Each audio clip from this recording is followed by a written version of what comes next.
दोस्तों, आज की कहानी है प्रवीण और पल्लवी के नाम। मुझे उसके दोस्तों से पता चला था कि उसे नीला रंग बहुत पसंद है और कई बार मैंने उसे नीले रंग की शर्ट पहने हुए भी देखा था।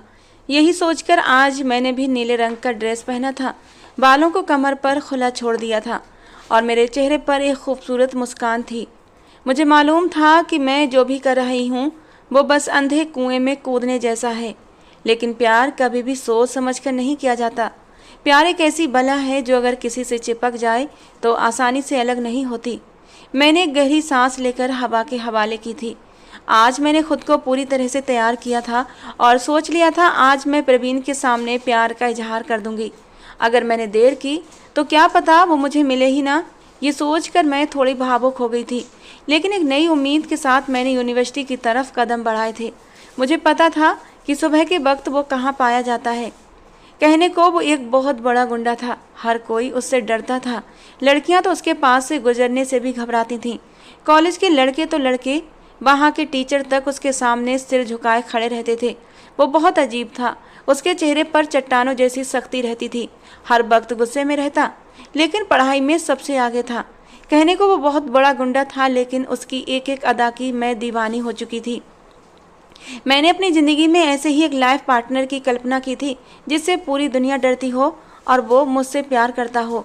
लेकिन मुझे ये नहीं मालूम था कि वो तो पहले ही किसी और का दीवाना रह चुका है, किसी और की मोहब्बत में सर से लेकर पैर तक डूबा हुआ था। जैसे ही मैं यूनिवर्सिटी में आई, मेरी नज़र यूनिवर्सिटी के पिछले हिस्से की तरफ उठी और मैंने अपने कदम पीछे की ओर बढ़ा दिए थे, क्योंकि मेरा दिल जोर से धड़क रहा था, हाथ पैर कांप रहे थे। मुझे पता था कि मैं जो करने जा रही हूँ वो खतरनाक है। हो सकता है उसे मुझ पर गुस्सा आए और वो मुझ पर हाथ भी उठा दे, क्योंकि वो बहुत ही खतरनाक गुंडा है। लेकिन मैंने अपने कदम नहीं रोके थे। मैं सीधा पिछले हिस्से की तरफ चली आई थी। वो अपने दोस्तों के साथ बैठा सिगरेट पीने में बिजी था। उसकी शर्ट के बटन खुले हुए थे, उसका मजबूत सीना नजर आ रहा था। आंखों में एक अजीब सी बहसत थी, लेकिन वो देखने में बहुत खूबसूरत था। अगर उसका हुलिया ठीक कर दिया जाता तो वो एक हैंडसम आदमी बन सकता था। मैंने एक गहरी सांस ली और डरते डरते उसे हेलो किया। उसने मुझे सवालिया नज़रों से देखा था। मेरी आंखें झुकी हुई थीं। मेरे हाथ में रजिस्टर भी था और एक कंधे पर यूनिवर्सिटी का बैग भी टंगा हुआ था। वो कुछ कहता या सुनता इससे पहले ही मैंने अपने रजिस्टर में छुपाए हुए उस गुलाब के फूल को बाहर निकाल लिया जो मैं उसे देने के लिए लेकर आई थी। उसकी आंखें उस फूल को देखकर बड़ी बड़ी हो गई थीं।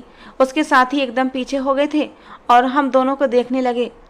मैंने उसकी तरफ गुलाब का फूल बढ़ाते हुए नम लहजे में कहा, प्रवीण, मैं जानती हूँ कि तुम्हें ये सब चीज़ें शायद अजीब लगें। हो सकता है तुम्हें ये सब पसंद भी ना आए, लेकिन मैं मजबूर हूँ। मैं कब तुम्हारी मोहब्बत में गिरफ्तार हुई मुझे खुद पता नहीं। अगर तुम मुझे नहीं मिले तो मैं जिंदा नहीं रह पाऊंगी। मैं तुमसे बहुत प्यार करती हूँ और तुम्हारे ही नाम पर जीना चाहती हूँ। मेरी मोहब्बत को कबूल करके मुझे धन्य कर दो। मैं हमेशा तुम्हारी शुक्रगुजार रहूँगी। पूरी रात बैठकर मैंने यही तो स्क्रिप्ट तैयार की थी कि उसके सामने मैंने क्या क्या बोलना है, और वही सब रटे रटाए सेंटेंस मैंने उसके सामने बोल दिए थे।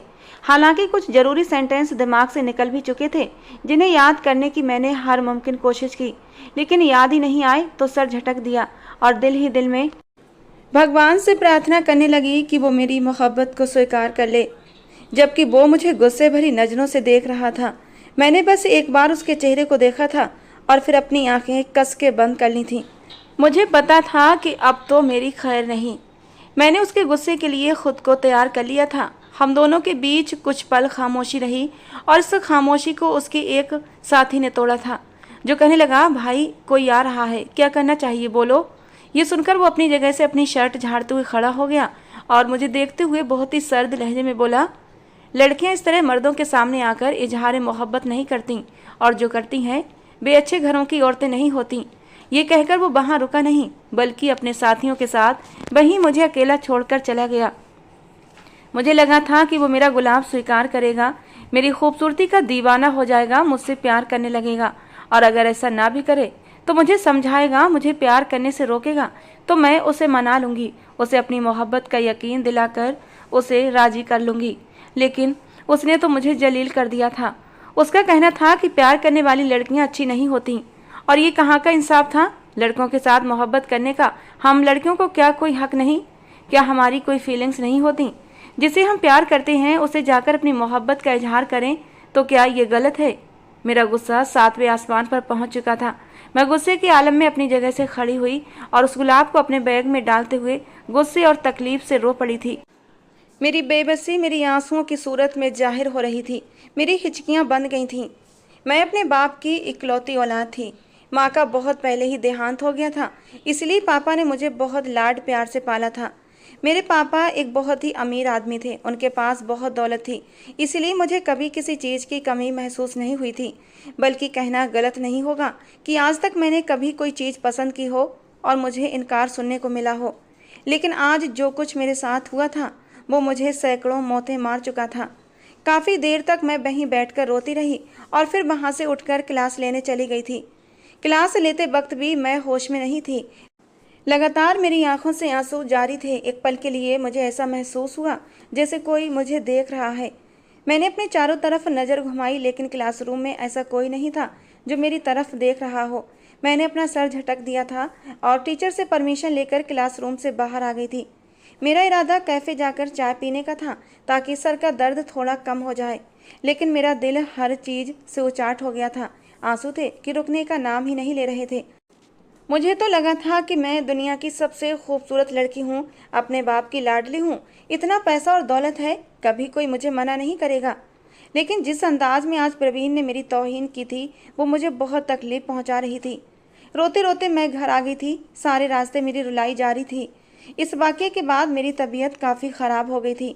मेरी तबीयत को लेकर पापा भी बहुत परेशान हो गए थे और कई बार मुझसे पूछ चुके थे कि आखिर तुम्हारे साथ प्रॉब्लम क्या है, तुम्हें हुआ क्या है जो तुम इतनी बीमार हो गई। लेकिन मेरे पास कहने को कुछ था ही नहीं। मुझे चुप लग गई थी। वक्त का काम है गुजर जाना और वो अपनी रफ्तार के मुताबिक गुजरता जा रहा था। आज मुझे यूनिवर्सिटी न जाते हुए पूरा 1 हफ्ता हो गया था और इस 1 हफ्ते में मेरा बहुत ज़्यादा लॉस हो गया था, जिसका अंदाज़ा मुझे अच्छे से लगने लगा था। मगर तबीयत इतनी ख़राब थी कि मैं बिस्तर से उठ भी नहीं पा रही थी। लेकिन आज मैंने हिम्मत की थी और यूनिवर्सिटी की तरफ निकल पड़ी थी। सफ़ेद और गुलाबी कॉम्बिनेशन की ड्रेस पहनकर अपने बालों को पोनी की शक्ल में बांध लिया था और यूनिवर्सिटी के लिए निकल आई थी। आंखें अब भी लाल हो रही थीं और चेहरा मुरझाया हुआ था। हर पल मेरी आंखों के सामने प्रवीण का चेहरा ही घूम रहा था और उसके साथ हुई बातें मेरा दिल बेचैन कर रही थीं। क्या मैं अच्छी लड़की नहीं थी या फिर मैं अच्छे ख़ानदान से नहीं थी? ऐसे कई सवाल मेरे दिमाग में घूम रहे थे जिनका जवाब मेरे पास मौजूद नहीं था। मैं बस प्रवीण से एक ही सवाल पूछना चाहती थी कि आखिर उसने मेरे प्यार को क्यों ठुकराया? क्या प्यार करना गुनाह है? और क्या अच्छे घरानों की लड़कियों को प्यार नहीं होता? लेकिन मैंने अपने लब सी लिए थे, मगर मुझे मालूम नहीं था कि आज मुझ पर क्या क़यामत टूटने वाली है। जैसे ही मैं यूनिवर्सिटी में दाखिल हुई तो सामने का मंजर देखकर मेरे रोंगटे खड़े हो गए थे। मेरे ख्वाबों ख्यालों में भी नहीं था कि आज मैं अपनी आंखों से ये मंजर देखूंगी। ये मंजर देखने से पहले मुझे मौत क्यों नहीं आ गई? मेरा दिमाग उल्टी सीधी सोचें बुनने में लगा हुआ था। मेरे बिल्कुल सामने प्रवीण एक लड़की को अपनी बाहों में लिए उसके बेहद करीब था और बहुत सारी यूनिवर्सिटी के ही जो प्रवीण के दोस्त थे उसके इर्द गिर्द घेरा जमाए उसे उस अनजान लड़की को किस करने के लिए बोल रहे थे। मेरी आंखों में नफरत के आसार साफ दिखाई देने लगे थे। मुझे प्रवीण से मोहब्बत इसीलिए हुई थी कि वो औरतों की इज्जत करता था, किसी से बदतमीजी से पेश नहीं आता था। बेशक मर्दों की वो हालत ख़राब कर देता था, लेकिन औरतों के साथ कभी बदसलूकी नहीं करता था। लेकिन आज जो मंजर मैंने अपनी आंखों से देखा था वो देखकर मुझे अपनी मोहब्बत से नफरत महसूस हो रही थी।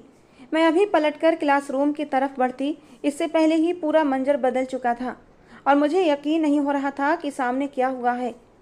प्रवीण ने बिना सोचे समझे उस लड़की को अपने ऊपर से धक्का दिया था और वो लड़की दूर जाकर गिरी थी। वो सबको देखते हुए गुस्से से दहाड़ा, अगर तुम लोग गंदगी छोड़कर अपनी पढ़ाई पर ध्यान दो तो तुम सबके अच्छे नंबर आएंगे और तुम लड़की अपनी औकात में रहो। जो लड़कियां अपने आप को गैर मर्द के हवाले करती हैं उनकी दुनिया में कोई इज्जत नहीं करता और मेरे करीब आने की तुम्हें बिल्कुल ज़रूरत नहीं है। यानी वो लड़की खुद ही प्रवीण के करीब गई थी। भाई इसमें गलती उस लड़की की थी, प्रवीण की नहीं। प्रवीण भले यूनिवर्सिटी का गुंडा था, लेकिन उसकी पर्सनालिटी ऐसी थी कि उस पर न जाने कितनी लड़कियां मरती थीं। बस उसके गुस्से की वजह से उसके करीब नहीं जाती थीं। लेकिन कुछ लड़कियां ये हिम्मत करती थीं तो वो उन्हें धिक्कार कर रख देता था, जैसे उस दिन मुझे और आज इस लड़की को। मुझे मालूम हो चुका था कि उसे लड़कियों से एलर्जी है। वो किसी लड़की को अपने करीब आने नहीं देता। वो तो अपनी बात बोलकर लंबे लंबे डग भरता हुआ क्लासरूम की तरफ चला गया था, जबकि मेरे चेहरे पर एक प्यारी सी मुस्कान आ गई थी। मुझे आज अपनी मोहब्बत पर गर्व और खुशी दोनों महसूस हो रहे थे। मैंने अपने इरादे और भी मजबूत कर लिए थे। मैंने अपने दिल में सोच लिया था कि मैं किसी भी तरह प्रवीण का साथ पाकर रहूंगी, उसका दिल जीत कर दम लूंगी। मेरा दिमाग अब नए नए ताने बाने बुनने लगा था। मेरे पास भगवान का दिया सब कुछ था। उसके चेलों को खरीदना मेरे लिए बहुत आसान काम था और मुझे उनसे ही प्रवीण की ज़िंदगी के बारे में जानना था, ताकि सुकून से मैं उसे हासिल कर सकूं। मैंने सबसे पहले अपनी क्लास ली, उसके बाद कैफ़े में बैठकर चाय पी और अब मेरा इरादा प्रवीण के चेलों के पास जाने का था। प्रवीण उस हादसे के बाद आज जल्दी ही यूनिवर्सिटी से चला गया था, इसलिए अब आराम से मैं उसके चेलों से मुलाकात कर सकती थी। मैं जैसे ही कैफ़े के पिछले हिस्से की तरफ आई, मेरे सोचने के ठीक अनुसार मेरे बिल्कुल ठीक उसके चारों कारिंदे बैठे हुए थे और सिगरेट पी रहे थे। मैंने गला खखार कर उन्हें अपनी तरफ ध्यान दिलाया। वो चारों अचानक ही अपनी जगह से खड़े हो गए थे। मुझे देखकर उन्होंने इशारों ही इशारों में एक दूसरे से कुछ कहा था और जैसे ही मैं उनके करीब गई, वो बहुत ही इज्जत और सम्मान के साथ मेरे सामने नज़रें झुकाकर खड़े हो गए थे और फ़ौरन ही अपनी सिगरेट बुझाते हुए बोले, आप यहाँ क्यों आई हैं?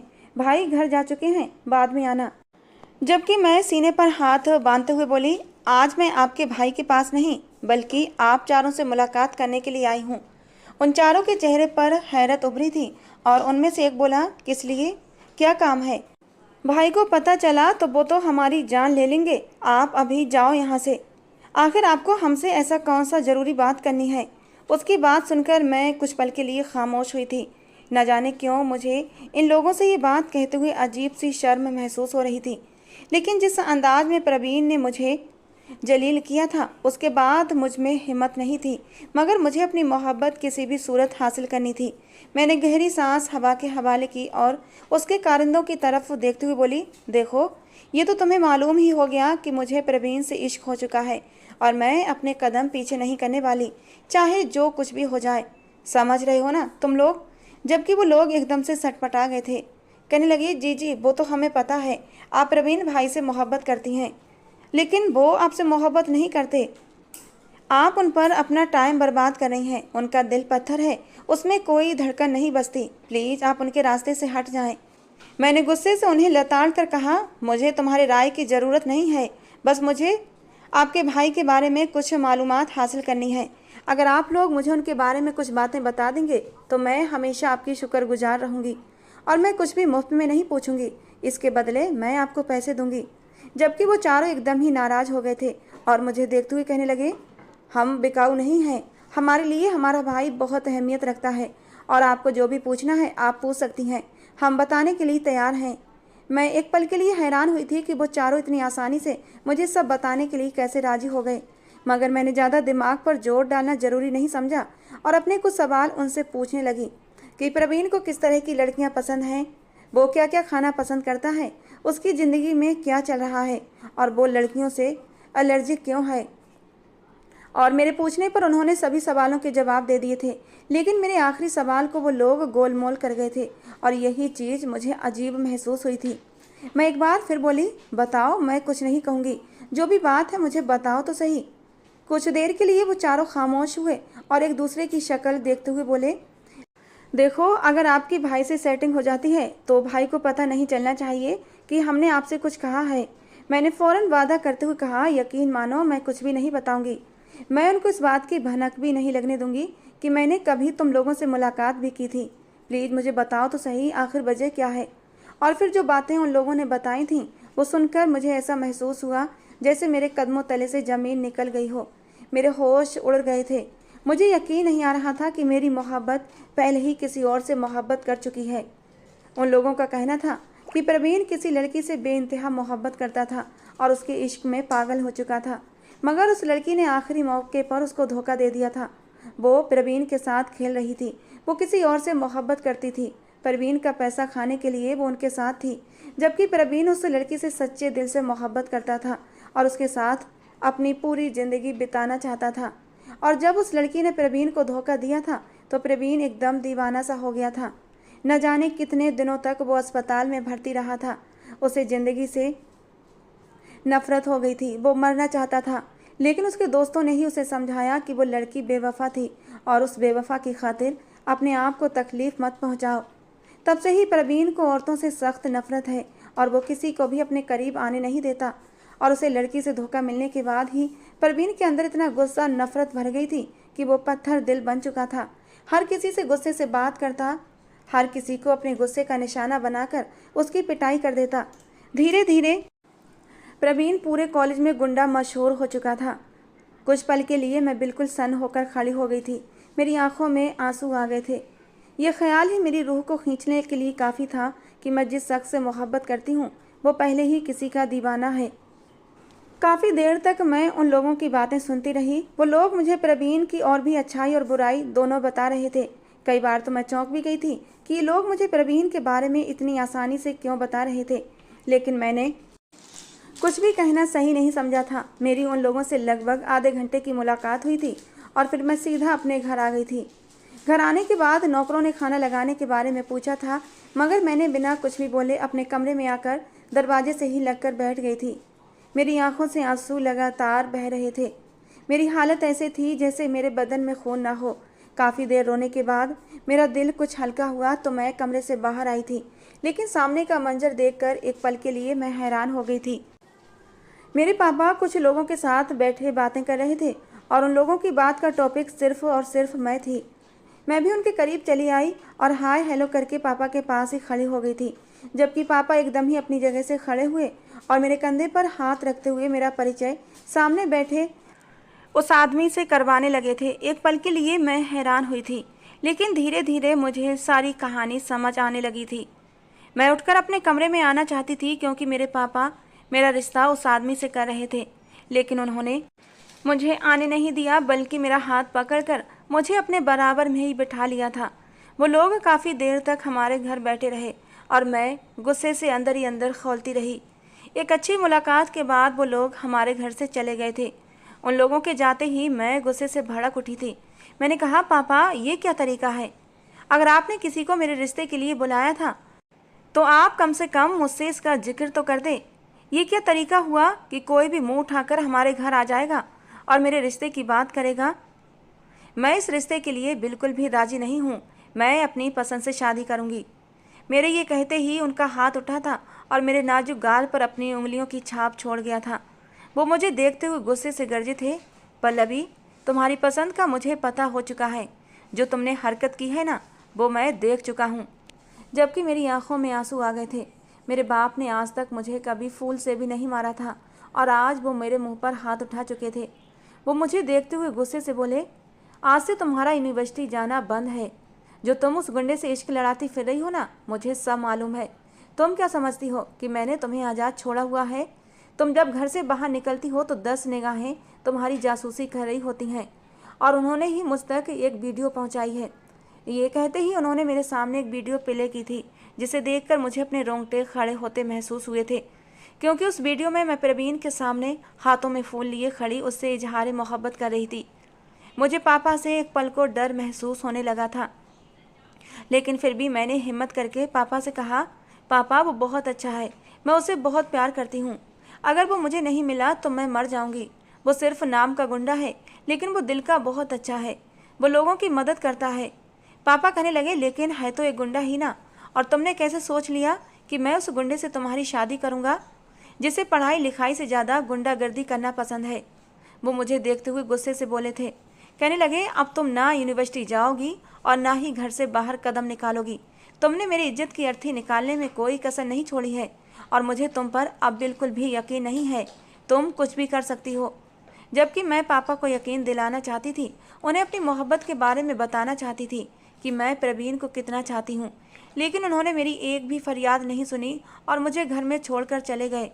उन्होंने गार्ड्स और नौकरों पर सख्ती कर दी थी कि मैं किसी भी सूरत घर से बाहर ना निकल पाऊँ।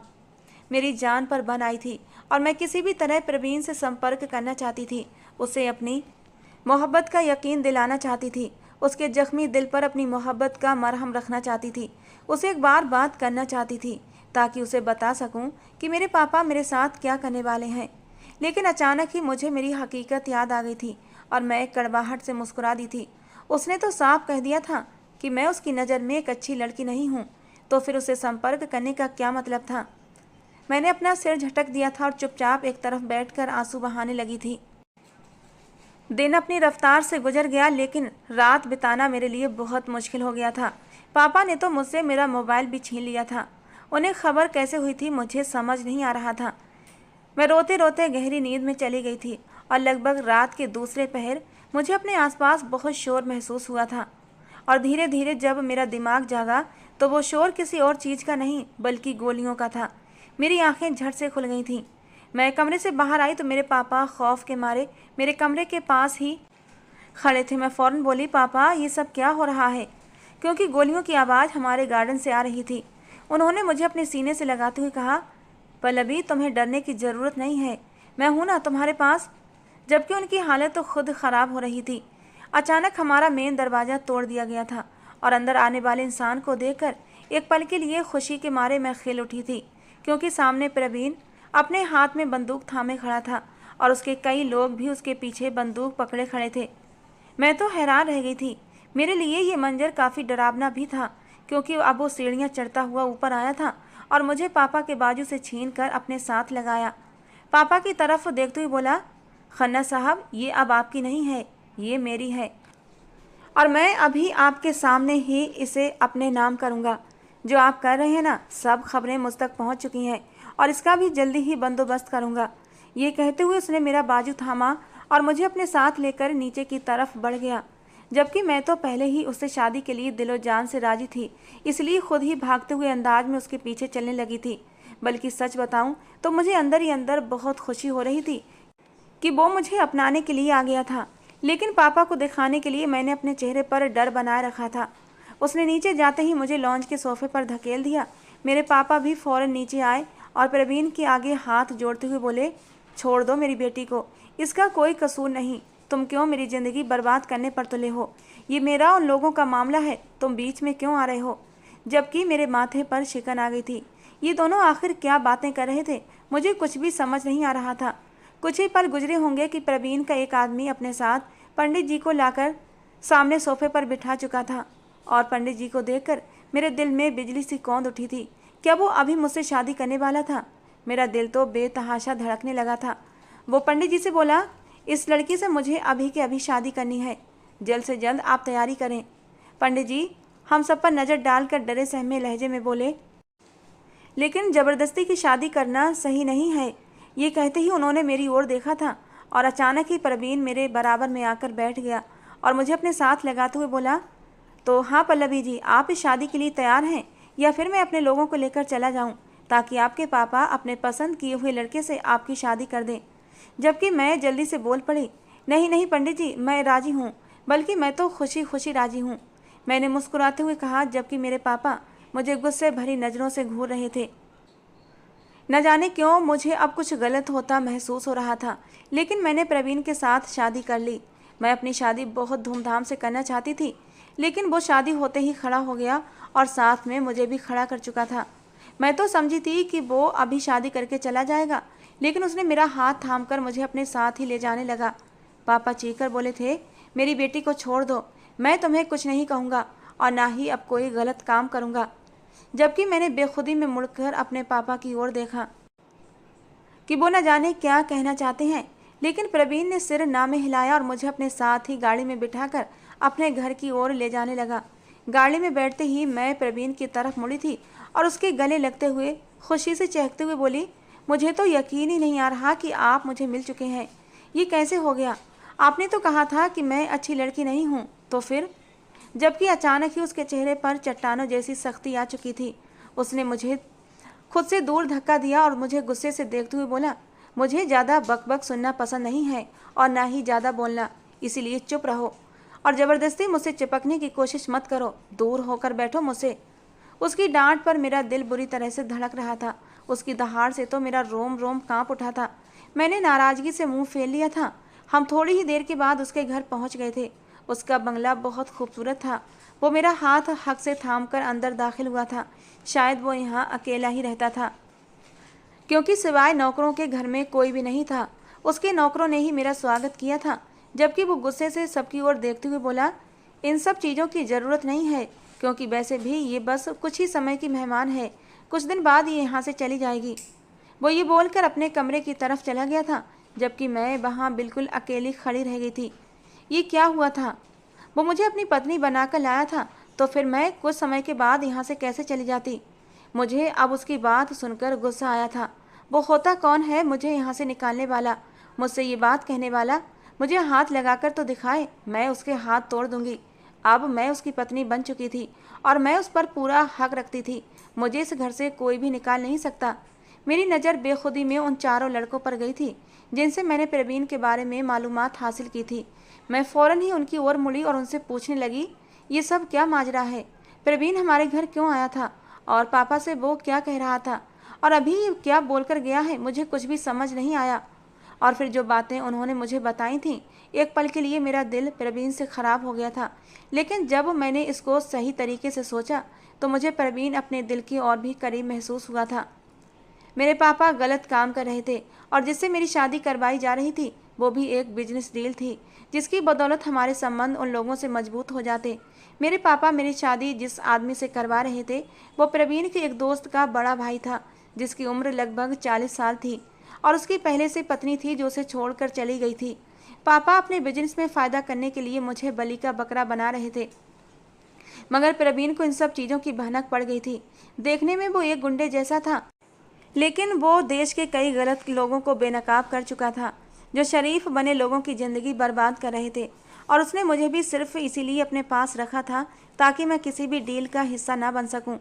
प्रवीण के दोस्त राहुल की बात सुनकर मैं मुस्कुरा दी थी। उसने भले इंसानियत के नाते मुझे बचाया था, लेकिन मुझे पत्नी बनाने के पीछे कहीं ना कहीं ये भी था कि वो ज़रूर मुझसे मोहब्बत करने लगा था, वरना मुझे बचाने के लिए उसके पास और भी तरीके हो सकते थे। ये सोच कर ही मेरे दिल में खुशी के लड्डू फूटने लगे थे। मैं फ़ौरन ही उसके कमरे की ओर बढ़ी थी जहाँ वो उल्टा लेटा सो रहा था। मैं कुछ सोचकर उसके करीब गई थी। उसने अभी तक जूते पहने हुए थे। मैंने चुपचाप उसके जूते उतार दिए थे। वो आधा बेड पर था और आधे जब पैर उसके ज़मीन पर लटक रहे थे। मैंने उसकी जुराबें भी उतार दी और उसके पैर ऊपर करना चाहती थी, लेकिन वो फ़ौरन ही करवट बदल गया था, जिसका साफ मतलब था कि वो जाग रहा है। मैं कुछ सोचकर उसके सिर के करीब बैठ गई थी। वो मुझे काफ़ी थका हुआ लग रहा था, इसलिए मैंने अपना हाथ बढ़ाकर उसके बालों में अपनी उंगलियां चलाना शुरू कर दी थीं। पहले तो वो कश्मकश में पड़कर मुझे झटक देना चाहता था, लेकिन जैसे जैसे उसे मेरी उंगलियों से आराम मिलने लगा, वो जल्दी ही नींद की वादियों में खो गया था।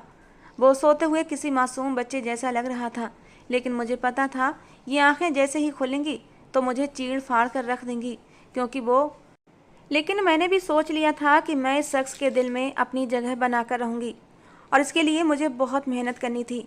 अगली सुबह जब मैं जागी तो सबसे पहले मैंने उसके कपड़े तैयार किए, उसके जूते पॉलिश किए और उसका और अपना यूनिवर्सिटी बैग तैयार किया। फिर उसके लिए अपने हाथों से नाश्ता बनाने के लिए किचन में चली गई। काफ़ी मेहनत के बाद मैंने एक अच्छा नाश्ते का इंतज़ाम कर लिया था और नौकरों की मदद से मेज़ भी सजा दी। मैं काफ़ी देर तक उसका इंतज़ार करती रही। थोड़ी देर बाद ही वो नहा धोकर फ्रेश होकर नीचे आया था, तो मैं उसके इंतज़ार में ही बैठी थी। उसने सिर्फ एक नज़र मुझ पर डाली और घर से बाहर निकलता चला गया। मैं भागकर दरवाजे तक आई, लेकिन उसने मुड़कर मुझे देखना गवारा भी नहीं किया। मेरी आंखों में आंसू आ गए थे। नौकरानी मेरे पास आते हुए बोली, मालकिन आप नाश्ता कर लें, साहब सुबह नाश्ता नहीं करते। मैं रोते हुए अपने कमरे में आ गई थी, लेकिन अभी कुछ ही देर हुई थी कि एक नौकर मेरे पास आया और प्रवीण का संदेश देते हुए बोला कि साहब आपको नीचे बुला रहे हैं। मुझे हैरानी हुई कि वो इतनी जल्दी कैसे वापस आ सकता है। मैं नीचे आई तो वो नाश्ते की मेज़ पर बैठा हुआ था, यानी उसे मेरा रोना बर्दाश्त नहीं हुआ था और इसीलिए वो वापस लौट आया था। मैं कैसे भूल गई थी ये प्रवीण का घर था और यहाँ पर कैमरे होना तो ज़रूरी था, और ख़ासकर उसके कमरे में। वो फ़ौरन ही मुझे देखते हुए जल्दी से बोला, मेरे पास ज़्यादा वक्त नहीं है, जल्दी आकर खाना खा लो। मैं जल्दी से उसके सामने वाली कुर्सी पर बैठ गई थी और बहुत ही खुशी खुशी उसकी प्लेट में नाश्ता सर्व करने लगी थी और अपनी प्लेट में भी डालकर खुद भी खाने लगी थी। मुझे सच में बहुत खुशी हो रही थी कि उसने मेरी बात मानी थी और मेरे साथ नाश्ता कर रहा था। वक्त धीरे धीरे गुजरने लगा। मैं धीरे धीरे करके उसके दिल में अपने लिए जगह बनाने लगी और वो हमेशा मुझे झटक देता था। रात को भी मेरे करीब नहीं आता। मैं बेड पर सोती तो वो सोफे पर जाकर सो जाता। मैं सोफे पर उसके करीब आती तो वो बेड पर जाकर सो जाता। मैं उसे अपने प्यार का एहसास दिलाती तो वो मुझे झटक कर कहता कि तुम सब लड़कियां एक जैसी होती हो, मक्कार, झूठी, धोखेबाज, फरेबी। उसकी आंखों में उसकी पुरानी मोहब्बत के जख्म उभरने लगते और उसकी आंखें लाल होने लगतीं। मैं कहती, परवीन, हर लड़की एक जैसी नहीं होती। वो लड़की तुम्हारे लायक थी ही नहीं, इसीलिए भगवान ने उसे तुम्हारी ज़िंदगी से निकाल दिया। उसे भूल जाओ। मैं तुम्हें इतनी मोहब्बत दूंगी कि तुम अपने सारे पुराने गम भूल जाओगे। आगे से वो कुछ भी नहीं कहता और बाहर चला जाता। मैं बस उसकी पीठ देखती रह जाती, लेकिन मैंने हिम्मत नहीं हारी थी। मैं हर वक्त उसे मनाने की कोशिश में लगी रहती थी, लेकिन कहते हैं ना, जब आपके जज्बात सच्चे हों तो कोई भी शख्स आपको जुदा नहीं कर सकता। और ऐसा ही हुआ। मेरे सच्चे जज्बात ने उसके सीने में मौजूद पत्थर को पिघला दिया था। अब वो भी मुझ में दिलचस्पी लेने लगा था। मेरा रोना, मेरा दुखी होना उसे बिल्कुल पसंद नहीं था। और कहते हैं कि अग्नि के समक्ष लिए गए 7 फेरों में बहुत ताकत होती है। कुछ ही महीनों बाद मैंने अपने पति की मोहब्बत हासिल कर ली थी। उस दिन प्रवीण का बर्थडे था और मैंने सरप्राइज़ रखा था। जैसे ही वो रात को घर आया था, मैंने और उसके दोस्तों ने मिलकर उसे एक सरप्राइज़ पार्टी दी थी। लेकिन प्रवीण गुस्से से आग बबूला हो गया। उसने केक उठाकर ज़मीन पर फेंक दिया था। उसकी इस हरकत पर मेरा दिल टूट गया था। मैंने कितने प्यार से उसके लिए ये सब कुछ अरेंज किया था और उसने सब कुछ ख़राब कर दिया था। मैं रोती हुई कमरे में भाग गई थी। पूरी रात रोती रही। प्रवीण भी कमरे में नहीं आया था। सुबह भी मैं कमरे से बाहर नहीं निकली थी। सुबह से दोपहर और दोपहर से शाम हो गई थी और मैं कमरे से बाहर नहीं आई थी। थक हार कर प्रवीण ही कमरे में आया था। उसके हाथों में खाने की प्लेट थी। उसे देखते ही मैंने अपना मुंह फेर लिया था। वो मेरे करीब होकर बैठ गया और मुझे उठाकर बिठाया था। उसकी नज़रें झुकी हुई थीं, जैसे उसे अब अपनी गलती का एहसास हो चुका था। कहने लगा, पल्लवी, माफ़ कर दो। जब से नैना ने मुझे धोखा दिया है, मैं किसी भी लड़की पर भरोसा करना नहीं चाहता और इसीलिए मैं तुम्हें भी खुद के करीब आने देना नहीं चाहता। लेकिन धीरे धीरे कब तुम मेरे दिल में बस गई मुझे पता ही नहीं चला। तुम रोती हो तो मेरे दिल को बहुत तकलीफ़ होती है। प्लीज़ मत रोया करो। ये कहते कहते उसने मेरी आंखों में आए आंसू साफ कर दिए थे। उसके इतने से प्यार पर ही मैं फपक पड़ी थी और रोते हुए उसके सीने से जा लगी। इस अचानक हमले के लिए वो तैयार नहीं था। वो एकदम से मेरी इतनी करीबी संगत पर हड़बड़ा गया था, लेकिन फिर अगले ही पल उसने मुझे अपनी आगोश में समा लिया था। मेरे माथे को चूम कर अपने प्यार की पहली मोहर लगाई थी और फिर हमारी मोहब्बत का मिलन हुआ था। प्रवीण की मजबूत बाहों में समाकर मैं दुनिया जहान के गम भूल चुकी थी और उसने भी मेरे ऊपर इतनी चाहतें लुटाई थीं कि अब उसके सिवा मुझे किसी की चाह नहीं रही थी। हमारी शादी को आज 8 महीने हो गए हैं और प्रवीण की मोहब्बत पाकर मैं बेहद खुश हूँ। अभी भी मैं उसकी ही आगोश में सुकून की नींद सो रही थी और दिल ही दिल में भगवान का धन्यवाद कर रही थी कि मुझे मेरी मोहब्बत मिल गई। दोस्तों, आज की हमारी कहानी थी प्रवीण और पल्लवी के नाम। आपको कैसी लगी ज़रूर बताना। पसंद आई हो तो प्लीज़ लाइक करना। रोज़ एक नई कहानी सुनने के लिए हमारे चैनल को भी सब्सक्राइब करना। अपने नाम की कहानी लिखवाने के लिए दोस्तों आप अपने नाम मुझे नीचे कमेंट बॉक्स में देना। मैं आप लोगों के नाम की स्टोरी भी लेकर ज़रूर आऊँगी।